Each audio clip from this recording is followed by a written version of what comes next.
અમરેલી જિલ્લામાં અમેરિકાના ટેરિફ વધારા સામે આંદોલનનો અધ્યાય અમરેલીથી આરંભ થયો છે, જે અમરેલી ભાજપના દિગ્ગજ નેતાઓ દ્વારા અમરેલીના રાજકમલ ચોકમાં દિલીપ સંઘાણી, પૂર્વ સાંસદ નારણ કાછડિયા, ડોક્ટર ભરત કાનાબાર સહિતના ભાજપના નેતાઓ દ્વારા અમેરિકન પ્રોડક્ટ્સ ઉત્પાદનોની જાહેરમાં હોળી કરવામાં આવી હતી.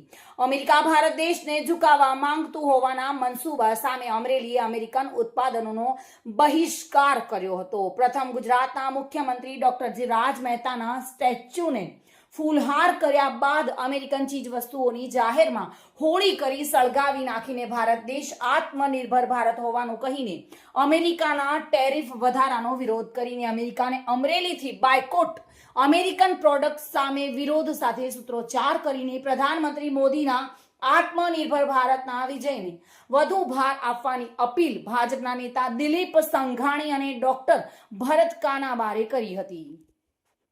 ભારતીય જન પરિષદ ભારતની જનતાનો અવાજ અને ભારતીય જન પરિષદ દ્વારા જ્યારે જનતાને ભારતના હિત વિરુદ્ધ કે જનતા વિરુદ્ધ કોઈ જગ્યાએ એવો અવાજ ઉઠાવવાની જરૂર પડે ત્યારે અવાજ ઉઠાવવાનો નિર્ણય કરે છે. ગઈકાલે માજી સાંસદ નારણભાઈ, માજી જિલ્લા ભાજપ પ્રમુખ ડૉક્ટર કાનાબાર સહિત અનેક આગેવાનો મળ્યા હતા અને આ બાબતનો અવાજ ઉઠાવવાનો નિર્ણય કરીને અમેરિકન પ્રોડક્ટનો બહિષ્કાર કરવો અને અમેરિકન પ્રોડક્ટને જે રીતે આઝાદી વખતે વિદેશી આઇટમોની હોળી થતી એ પ્રમાણે હોળી કરવી અને જનજાગૃતિ માટેના કાર્યક્રમો હાથ ધરવા એવો નિર્ણય કર્યો. ભારતીય જનતાએ જ્યારે જ્યારે રાષ્ટ્ર ઉપર જે કોઈ પ્રકારની આફતો આવે એનો સામનો કરવા માટે પોતાની શક્તિ અને ભક્તિ બતાવીને ભારતને અડીખમ રાખ્યું છે.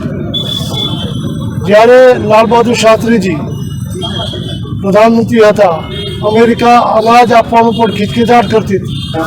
જે પશુ આહારમાં ચાલે એવું અનાજ ભારતને જ્યારે આપતા હતા એ દિવસોમાં લાલ બહાદુર શાસ્ત્રીએ વડાપ્રધાન તરીકે અપીલ કરેલી.